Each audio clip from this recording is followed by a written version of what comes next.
What's up, guys? Welcome back to Newswave. Well, yesterday, an absolutely ridiculous Nintendo Direct leak started to make the rounds that might end up having some stuff correct, but upon further inspection, looks like might be a bit more to the story here. We're gonna go over that, though, here today.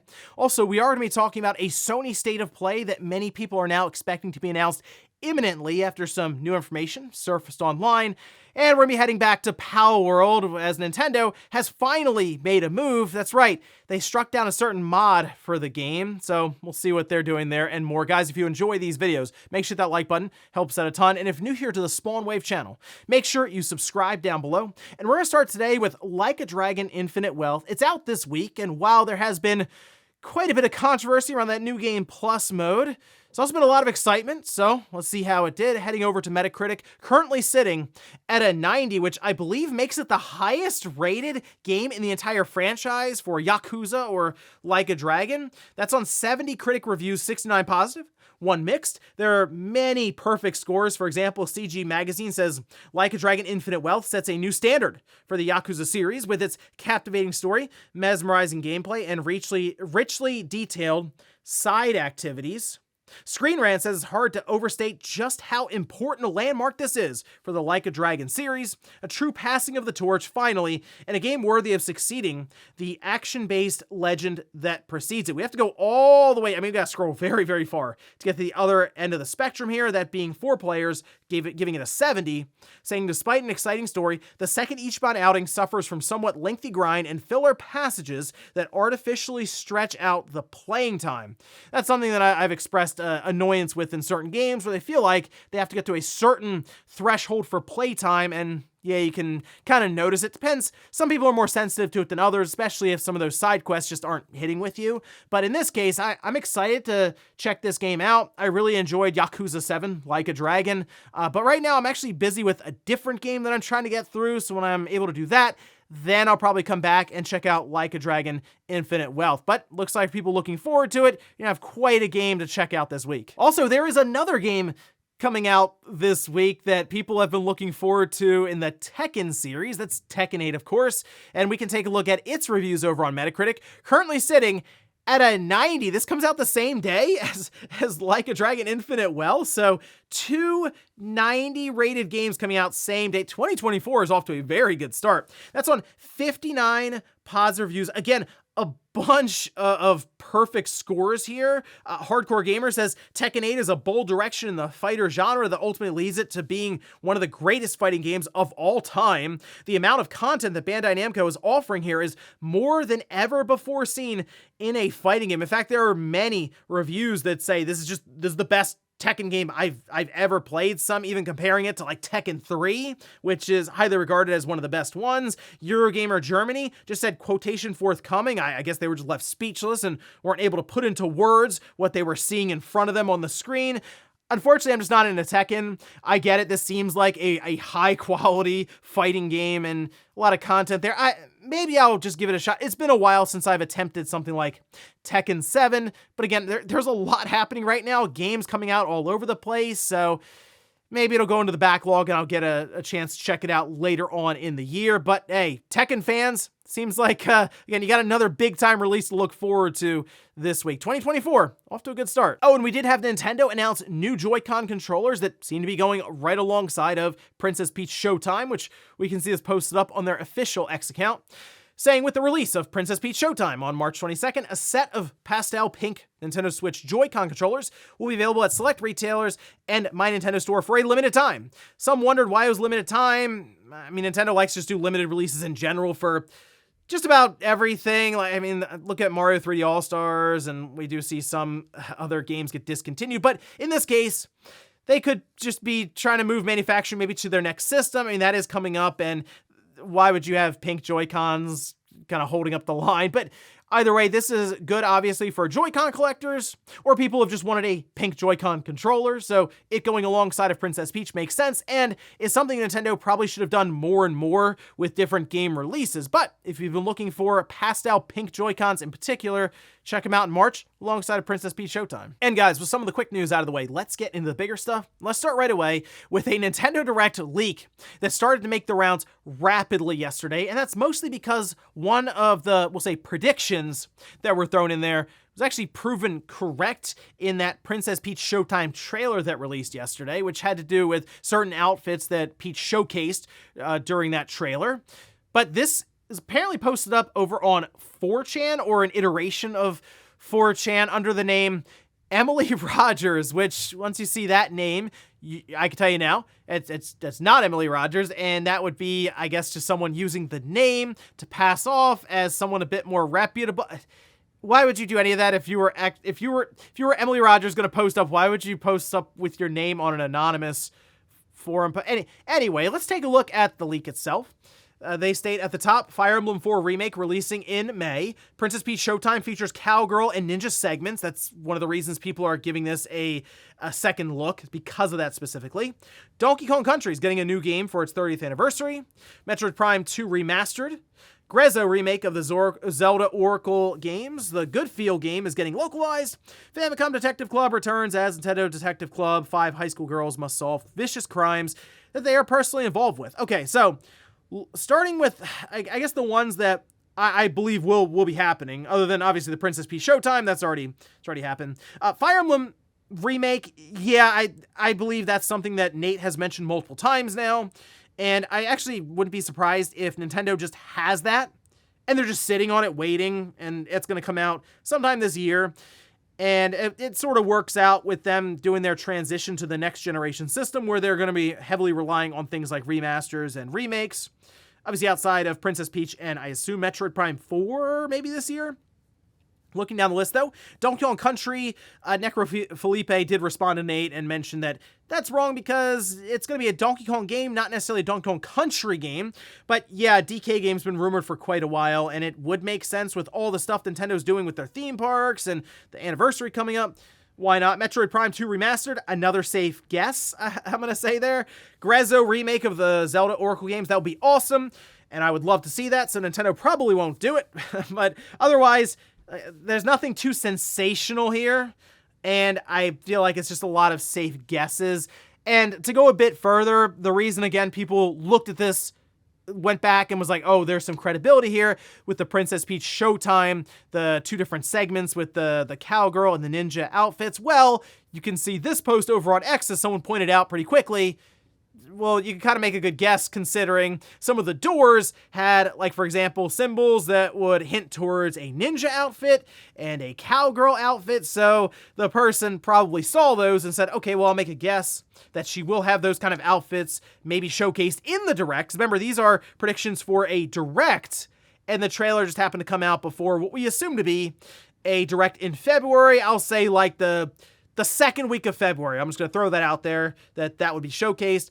Otherwise, though, yeah, I think some of the stuff in this post will be right, not because they have any inside information, just because they're making some very safe bets, and then took a swing with the Princess Peach outfits, ended up being correct there. So, hey, if anything, it should be a pretty interesting Direct, because I do think after that ends, Nintendo is then going to start trying to figure out how to announce their next system, and that's what a lot of people are going to go into Direct expecting. The one thing I would like to see them close out with, though, is Metroid Prime 4. I feel like that would put a lot of people's mind at ease, considering it's been a while since we... I mean, think about this. It was January 2019 that they announced that they were rebooting it, and it's January 2024 now. So we're 5 years later. I think it's time to see it again, even if it's not necessarily ready to come out in the summertime. Just show us Metroid Prime 4 so we know what we're looking at, what is going to happen here with the game, maybe the setup for Samus, the visuals, and then maybe we can push towards a a next-gen release as well alongside of the current Switch at the end of this year. Next up, let's talk about a Sony State of Play and why people are saying it could be announced imminently, as in at any moment. Well, that has to do with a certain bit of information that's got out there from D-Labs, and Bilbo's been very, very good about just putting out information early for PlayStation Plus, different retail releases, and in this case, Death Stranding 2 in its title. Well, we can see this posted up over on their website. That's with D-Labs. And they say that Death Stranding 2, the title, is called Death Stranding 2 On the Beach.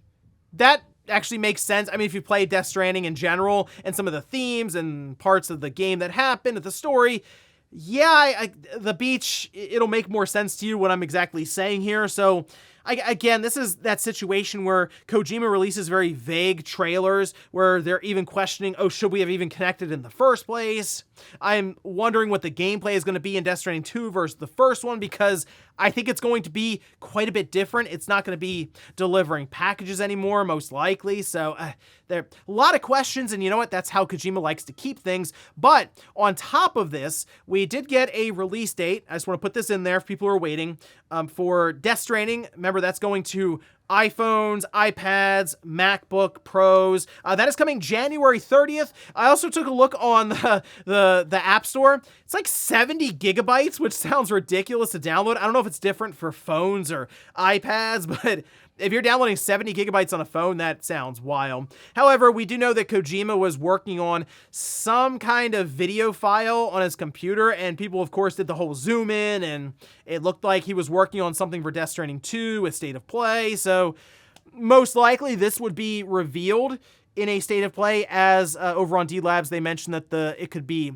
imminent for its announcement, happening in the next 2 weeks or so. Which, I don't know if Death Stranding 2 would just put out a trailer by itself and say, here's the title. Seems like something that Sony might want to put in a State of Play, because they'll do that with many of their third-party games that they are putting basically under the PlayStation umbrella, of course, and using it to sell the PS5 while they're trying to get things figured out on their side when it comes to their first-party studio. So at this time, yeah, I'm expecting a State of Play to happen, honestly, in the next week or two. I think we're pretty close. So that should be good to let Sony start to get things set up, maybe from a first-party side, but definitely just start to plug in more and more third-party games, because Death Stranding 2, who knows? That could be a game coming out maybe at the end of 2024. We'll see. Next up, let's talk about Palworld and Nintendo issuing a DMCA takedown with a certain mod that got released. And it's pretty obvious. I feel like that this would happen, because while we've discussed the idea of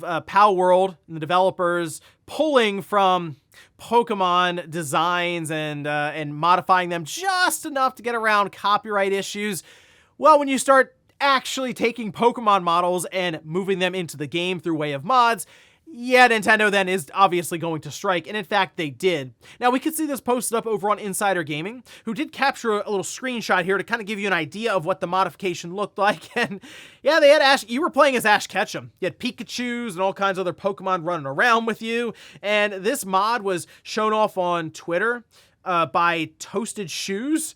They had like 24 seconds or so of what the mod would be. And then they came back and said, Nintendo has come for me. Please leave me in your thoughts and prayers. Which you can see the video was disabled in response to a report by the copyright owner. So, I mean, it looked like they came in and just kind of ripped down the video for that mod. And I don't really know how far along that modification necessarily got. But obviously, Nintendo was not going to mess around with that. We just got word that Palworld's now sold over 6 million copies, and I think it touched over 1.8 million concurrent players on Steam alone. So I think it passed Counter-Strike. Yeah, it's absolutely ridiculous what's going on with this game. And I mentioned that it is possible that this game ends up outselling Pokemon outright, because it's still in game preview, which means they'll probably get to, I assume, probably with its success, continue to work on it and eventually get it to an official release, and then it would come out on, as funny as it sounds, the PlayStation and Nintendo platforms, and then who knows from there, because they'll just keep building on what is a live service game for them, and they could end up in that territory of 40 or 50 million units sold, which, yeah, would completely outsell any Pokemon game, which is an interesting twist for Nintendo to really take in and deal with. Not that they're, at least I think, going to do anything outside of striking down these mods and videos and stuff of that happening. I don't really know if there's much Nintendo can do from a legal side, although I'm sure they're very aware of what's happening, as we had Bloomberg talk to Nintendo, get a response back, and they themselves saying that they're keeping an eye on all of this. And I'm sure maybe digging through the files themselves might have been some purchases of the game on Steam from Washington and around Nintendo's headquarters, but in Nintendo America. But either way, yeah, you probably shouldn't have Pokemon in the game and test Nintendo even further, because they have no problem using the DMCA strikes when they know they can do it. And in our last bit of news, let's talk about virtual reality, but not necessarily the headset itself, more or less the physical experience, as in moving around in that virtual world that headset creates for you, which is something we're still struggling to figure out. You'll kind of go around and put barriers for your room, and at one point we had like this circle thing you'd be able to run in, but it wasn't great. But being able to figure that out, I think, is the last piece of the puzzle, barring a massive breakthrough and we just get holodecks in our basement. Now, in this case, one of the better strategies or innovations is coming out of Disney. So this was a video that was posted up over on Disney Parks, and they showcase something called OmniTile. And it's kind of how it sounds, I guess. It's, if you look at like the images and the kind of demonstrations they show, it's a bunch of little tiles, and they're omnidirectional mini treadmills, kinda. So as you walk around this floor, it'll accommodate and move itself in different directions to try to keep you in place. What's really cool is it works for multiple people. So if 2 people are on this, it can detect and figure out how to keep you in place within reason. It doesn't look like it moves fast enough. If you just start running in place, it doesn't look like it can figure that out. But this seems to be like an early iteration of maybe what they'd be planning out. And this was showcased on their channel alongside of one of their researchers, Lanny Smoot, is being honored. And I think this is a pretty cool idea. I'm just trying to figure out how it would work out in a person's house. I mean, this is obviously more industrial level where they would be using it for their parks, but it seems like a pretty cool idea. At one point, you could be sitting there in a chair and you can control and move it around with your hand, and you move that person around on the floor. Can you imagine that? If you're sitting at a couch and you need to get something and it's on a table near you, you can just kind of pull it towards you. Like stuff like that, that seems cool. Although again, the cost, the ability to maybe get all of these resources and parts together to design it around a house and in a workplace, seems like there's a lot of hurdles they have to figure out. Really though, I just think the ingenuity and the ability to figure stuff like that out is really cool. So I would check out the video, I'll have it linked down below, and see what you think of OmniTile, and if you believe that could maybe take the virtual reality sector to the next level. And before we go to the comment of the day, we're gonna take a look at the poll that I posted up yesterday, where I ask, which event do you think will happen next? 78% say Nintendo Direct, 22% say Sony State of Play. So I actually think a Sony State of Play will happen first. I think that's going to happen in the next 2 weeks or so, and then probably the week after, maybe a week and a half or 2 weeks after, the Nintendo Direct will happen. So the State of Play might even close out, it's possible, close out January, otherwise in like the first week of February, and the Direct second or third week of February. So, I mean, if nothing else, we should have a bunch of announcements to look forward to that'll be within proximity, State of Play, then Direct, and hopefully we can start setting up 2024 when it comes to software, and then eventually hardware from both Sony and Nintendo, as we're currently expecting a PS5 Pro to come out this holiday, and a new Nintendo system to mark their next generation. And we'll finish up with the comment of the day, as you're seeing here. This is from Hyde, who says, Zelda 2 has always been a difficult game to play. No matter what generation you're from, a modern day remake is something I've wanted for many years. I have not gone back and played Zelda 2 in quite some time.